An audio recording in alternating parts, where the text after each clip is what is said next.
কোথায় যাচ্ছিস তুই? কোথায় যাচ্ছিস? এখানে বসবি না, এখানেই বসবি।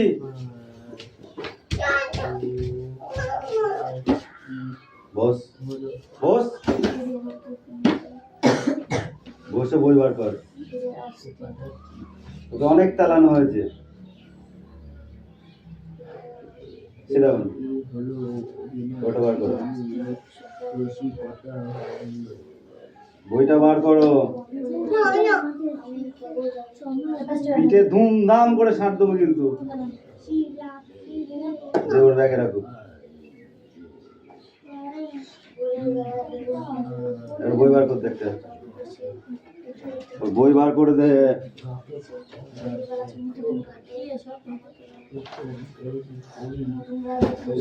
রেডি আছে?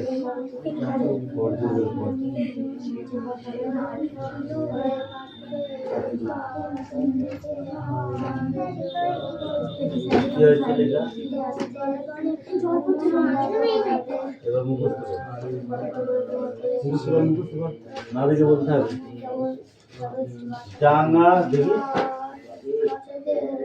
ডাঙাতেও চলি আমি, ডাঙাতেও চলি আমি। মুই আকারে, আকারটা এখানে কেন? আকারটা এখানে হবে। এখানে এতখানি বর্ডার থাকলে জল চলে যাবে।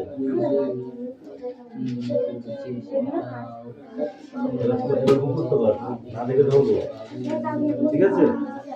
না দেখে মুখস্থ করবি। এই তুই খাতায় লেখ, খাতায় লেখ, আগে লেখ, এইগুলো লেখ। এইগুলো স্যার দিচ্ছে, এগুলো কমপ্লিট করে হবে, তার সময় কিছু বলবে না। তাহলে এগুলো লিখে দেখাও, তাড়াতাড়ি করো, তাড়াতাড়ি করো। তাহলে গুড বাই বলবে, গুড বাই বলবে, তাহলে তাড়াতাড়ি করো।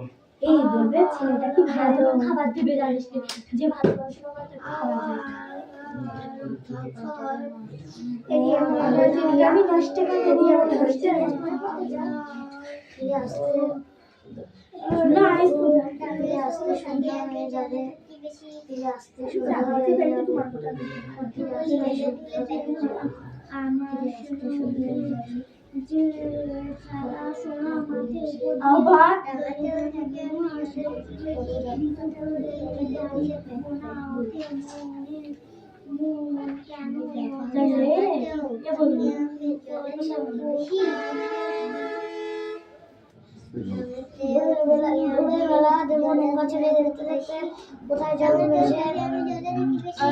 দুপুরবেলা তুমি তখন ঘাটে, আমরা তখন পুকুর ঘাটে, আমরা তখন নতুন রাজা দেশে পেরিয়ে যাবো তীরপুর্ণির ঘাট, পেরিয়ে যাবো তেপান্তরের মাঠ, তেপান্তরের মাঠ, পেরিয়ে যাবো তেপান্তরের মাঠ। ফিরে আসতে ফিরে আসতে সন্ধ্যা হয়ে যাবে, ফিরে আসতে গল্প করবো তোমার কোলে এসে। তারপরে আমি কেউ কেবল যাবে একটি বার সাত সমুদ্র তারের নদী পার। এখানে আসো, নদীকে লিখে নিয়ে আসো। ইয়াস, তোমাকে পড়তে বলেছে, এগুলো লিখতে বলেছে।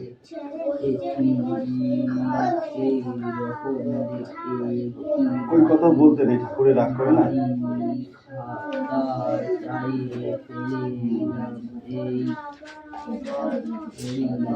ওই খেলা করতে নেই পড়ার সময়, পড়ার সময় পড়া, খেলার সময় খেলা, তাতে করো। ওগুলো লিখে নাও। পেন্সিল বার করো, পেন্সিল বার করো।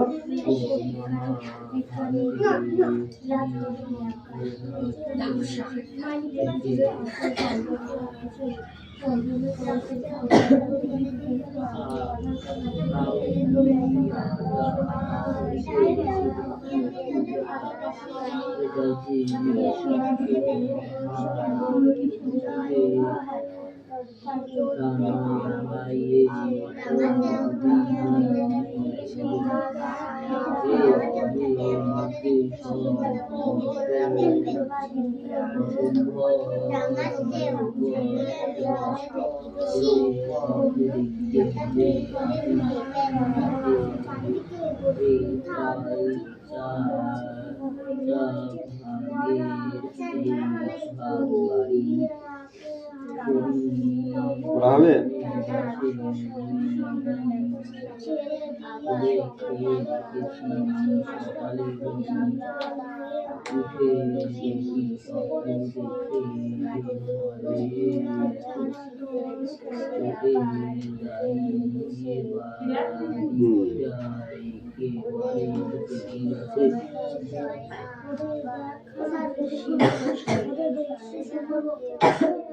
কি পড়বো মানে পড়া হয়ে গেছে এটা? হ্যাঁ, নেই পড়তে হবে না। হিমালয়ের উত্তরের দিকে থেকে বরফের পাহাড় দাঁড়িয়ে আসে।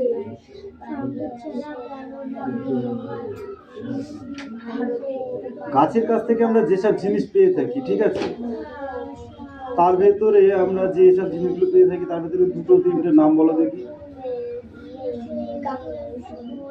গাছের কাছ থেকে আমরা যেসব জিনিসগুলো পেয়ে থাকি।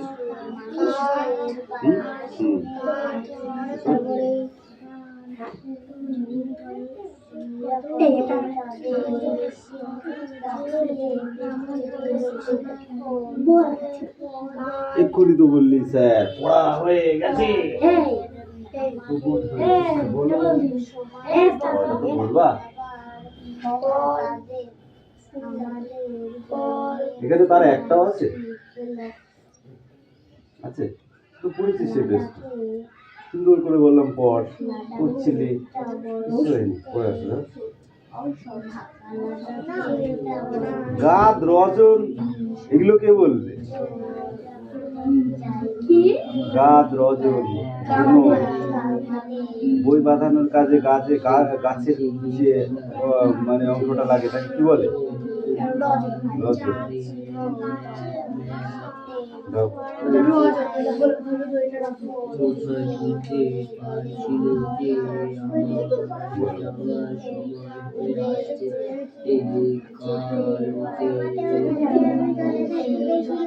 ডাঙাতেও চলি আমি, ডাঙাতেও থাকি না, ডাঙাতেও চলি আমি।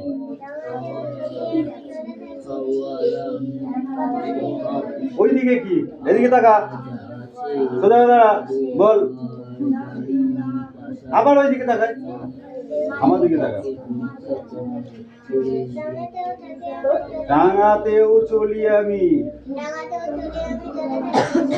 বেশি থাকি জলে।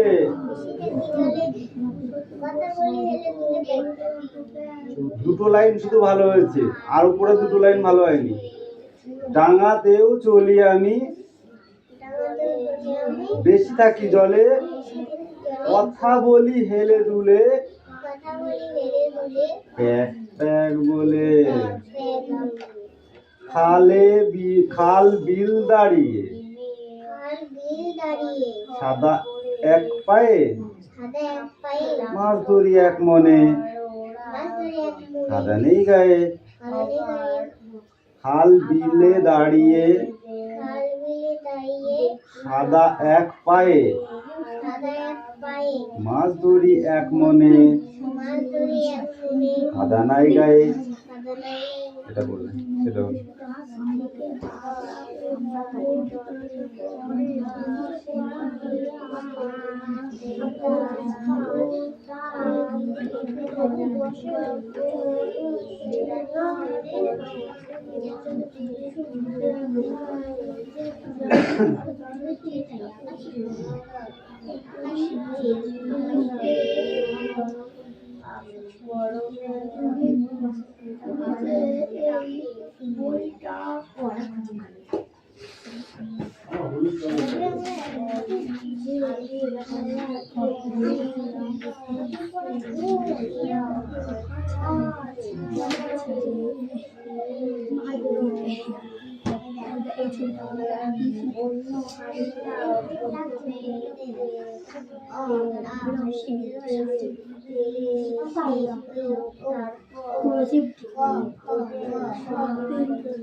ছাগলের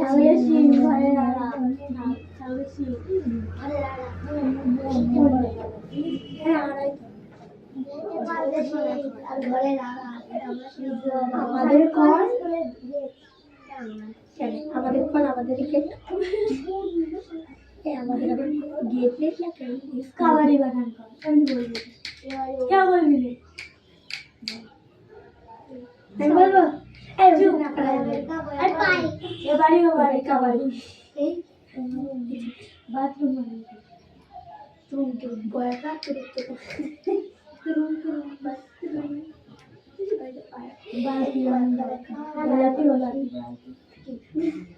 বয়কা উল্টো পাল্টা লাভ এই কাবাডি বানাতো খাওয়া কাপ আর আমাদের কাবাডি বয়কা খাওয়া কাপ আর আমাদের বাড়ি কাবাডি এখন কিটা বলছে ধ্যান না বলেছে কানে কানে বলে বলে ওটা বলে এটা বানাবো আর মনে আমাদের কি করে মারবো গাছে হারমোনিয়াম হারমোনিয়াম কিছু কি সুন্দর একটা ছবি দেখলাম না বাড়ি ঘুরে বাড়িতে তিন দেখবে বলে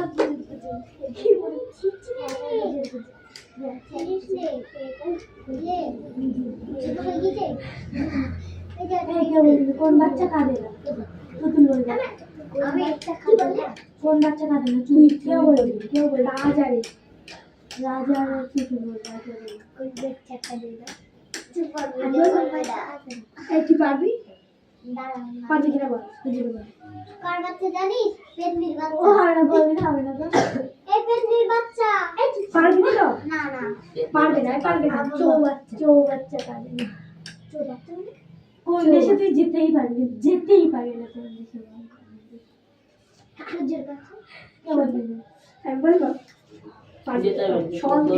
সন্দেশে কোন পান তুই জীবনেও খেতে পারবি জীবনেও পান কোন পান তুই জীবনেও খেতে পারবি বল আগুন পান তো আগুন পান নাম খেয়েছি আমি বলবো মুভি হচ্ছে জাপান কোন চাতেই খেতেই পারবি কোন চাতেই খেতেই পারবি গাঞ্জা কনবেল খেতে পারবে কোন শাড়ি পরে কনবেল কনবেল তুই খেতেই পারবি না মাথার বেল মাইকেলের বেল এই কোন শাড়ি পরে বুবে তোর আমি মারবো রে মারবি না বলবো আমি তো পড়ি কোন ধান থেকে খেতে পারবি কোন ধান আমল ধর বল আমি বলবো পারবি তো সমাধান সাবধান সমাধান সাবধান বল কোন কি বলবো পাঁচ পাচ্ছি কি হবে এই কি করে বল এই ঘরটা তুই খুলতে পারবি হ্যাঁ দেখে নে তুই বল তো কোন মা হাত দেয় না বল সিনেমা বল দাঁড়িয়ে ভাই আমাকে ডান্স করে দিচ্ছে এই আমাদের কর্মা টিভি ও ও দেখো তোদের পয়সা ঢুকিয়ে দিয়েছি বড় হচ্ছে না না আচ্ছা না দিচ্ছি এই দে বুনো হাঁস লেখক কে স্টার্ট আপ তুই বস তুই বস কি নেবি বল বুনো হাঁস লেখক কে এই বল বুনো হাঁস লেখক কে দিলাম বুনো হাঁস বলতে কোন হাঁসকে বোঝানো হয়েছে বল যে হাত উড়ে উড়ে বেড়ায় সেই হাতে বড় হাত এই বিল থেকে ও বিল এ দেশ থেকে ও দেশ ঠিক আছে এই বুনো হাঁসগুলো কোথায় গেছিল এটা কোথা দিয়ে উঠছিল উত্তর দিক থেকে কটা হাঁস পড়ে গেছিল জল থেকে? দুটো হাত। একটা প্রথম যেটা পড়েছিল সেটা কি জন্য পড়েছিল? রিয়াস, আমি কিন্তু তোকে কাজ করতে দেখিনি, পড়তে দেখিনি এখনো।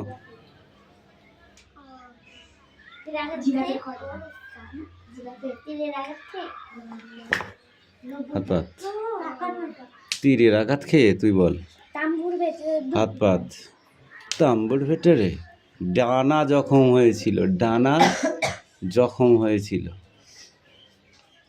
ঠিক আছে? তাই সে উঠতে পারছিল না, তাই ঘুরপা খেয়ে দল থেকে পড়ে গেছিল। আর ওর পিছনে পিছনে আর একটা হাঁসও নেমে এসেছিল, ঠিক আছে? ওই ডানা জখম হাঁসটাকে কারা নিয়ে এসেছিল বল? ডানা জখম হাঁসটাকে কারা উপকার করেছিল? তার মানে বল। আচ্ছা, পয়া হয়ে গেছে, পয়া হয়নি না? ধরো যাও পয়া। জোয়ানরা নিয়ে এসে তাঁবুতে রাখলো। তাদের যে হাঁস মুরগি ছিল, তাদের যে মুরগি ছিল, সেই মুরগির খাঁচায় যে ওই বুনো হাঁসটাকে রাখলো, এবং তারপরে ওই ভালো হাঁসটাও হেঁটে ওদের তাঁবুতে চলে আসলো পরক্ষণে। সব হাঁস আসলো উল্লুক কোথাকারে? ওই দুটো হাঁসই ছিল, যে ওখান থেকে ওদের খেত। ওই মাছের টুকরো দিত, তারপরে সবজি আনাজের টিনের মাছ, ভুট্টা দিত, আনাজপাতি সবজির টুকরো দিত। এই খেয়ে খেয়ে বড় হয়, এবং আস্তে আস্তে হাঁসটা ডানা সেরে যায়। তারপরে একদিন জওয়ানরা ডিউটিতে যায়, তখন সেই হাঁস দুটো চলে যায়। তখন জওয়ানরা বুঝতে পারে যে আমাদেরও দেশে ফেরার টাইম হয়ে গেছে। যখন আকাশ দিয়ে বুনো হাঁসটা উড়ে যায়, তখন ওই হাঁস দুটো দেখে প্যাক প্যাক করে, তাই না? উড়বার চেষ্টা করে, এবং একদিন সত্যি সত্যি তারা উড়ে চলে যায়। এই পরে নিয়ে এসো। কিসের জন্য হাতে মোড়া লেগেছে? হ্যাঁ, কোথাকার তক্তা?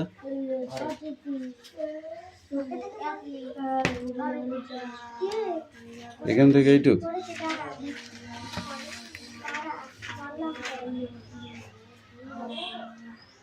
দোসরা জানুয়ারি রকেট নিয়ে কি চিন্তায় ছিল বল?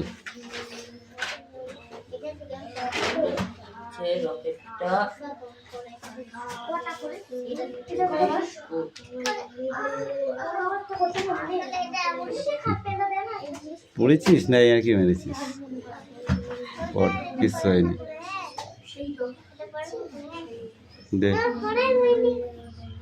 এই তোমাকে আমি লিখতে বলেছি, কই অদিতি কেন লিখে দিচ্ছিস? তোরগুলো কই বল? এই স্ট্যান্ড আপ, উঠে দাঁড়াও। একে চন্দ্র বলো না দেখি।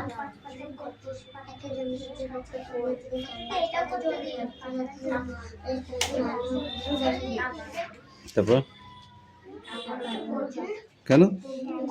1 10 1 11, তারপর 1 10 2 12, 1 10 3 13, 1 10 4 14, 1 10 5 15, 1 10 6 16, 1 10 7 17, 1 10 8 18, 1 10 9 19, 2 0 20, 2 10 1 21, 2 10 2 22, 2 10 3 23, 2 10 4 24, 2 10 5 25, 2 10 6 26, 2 10 7 27, 2 10 8 28, 2 10 9 29, 3 0 30। এই 30 পর্যন্ত কালকে মুখস্থ করে আসবা, ঠিক আছে? সেটাও এই রিয়াস, তুই তোর কাজ কর। এই রিয়া পড়া দেয়, পড়া নে।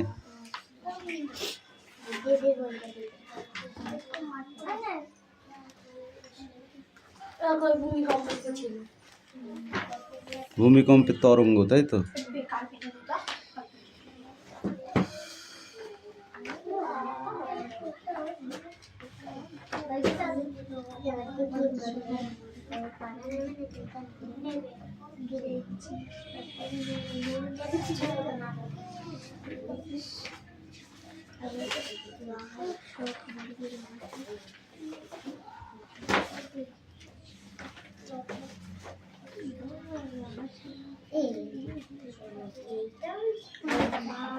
ভূমিকম্পের তরঙ্গ কিভাবে সৃষ্টি হয় বল?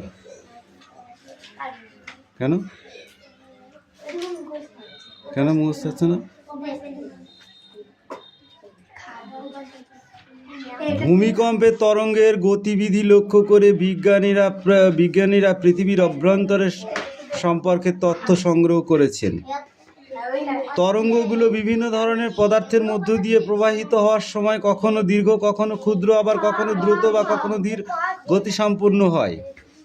কম্পন তরঙ্গগুলোকে PS অর্থাৎ প্রথম ও দ্বিতীয় পর্যায়ে গৌণ ভূমিকম্প কতক বা গতিতে যাচ্ছে, কিভাবে অভিমুখ পাল্টাচ্ছে, এসব কিছুই পৃথিবীর অভ্যন্তর সম্পূর্ণ তথ্য দেয়।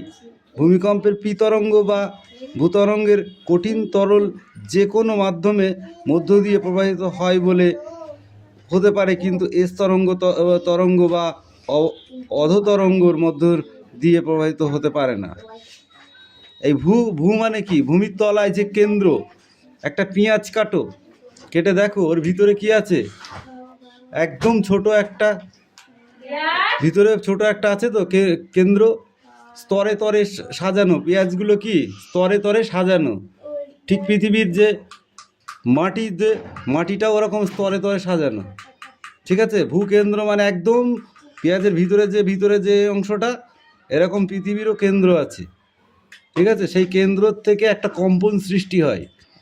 যেমন আমি এটা ফেলে দিলাম, এর ফলে কি হলো, কিছুটা কেঁপে উঠলো, এটাই তরঙ্গ। কে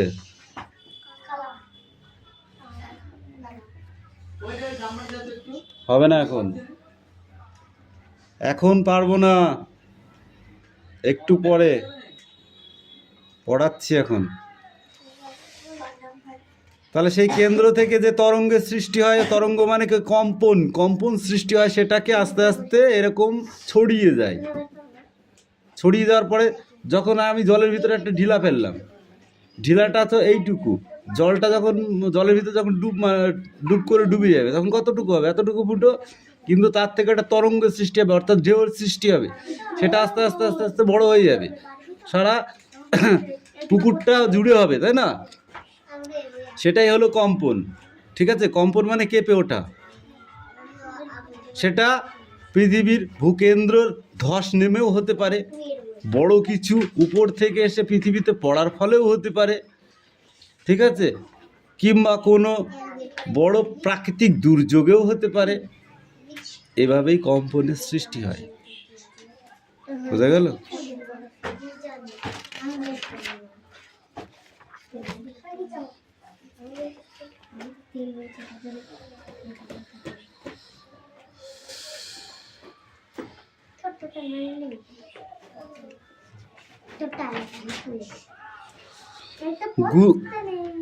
বলো, ভূমিকম্পের তরঙ্গ বা আগ্নেয়গিরির অভ্যন্তর প্রধানত কয়টি? কি কি?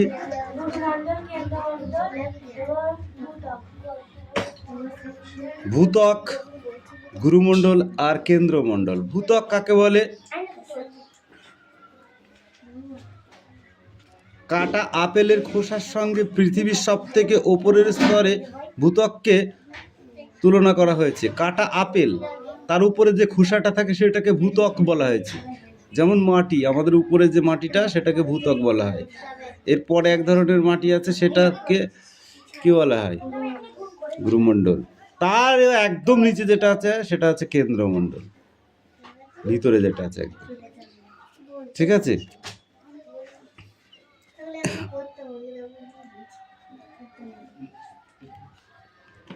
ভূত্বক কত নিচে অবস্থিত?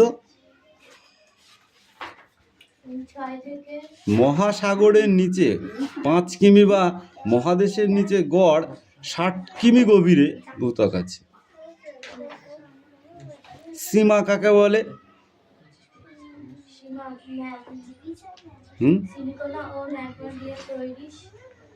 স্তরটি হলো সীমা। আর শিয়াল কাকে বলে? শিয়াল সিলিকনা ও প্রধানত ব্যাস্টল জাতীয় আগ্নেয়শিলা এই স্তরে গঠন করেছে। আর অ্যালুমিনিয়াম দিয়ে এর ধরন 2.9 গ্রাম ঘন সেমি। মহাদেশের নিচে প্রধানত সিলিকন অ্যালুমিনিয়াম দিয়ে তৈরি। ভূত্বকের উপরের স্তরটি হলো শিয়াল।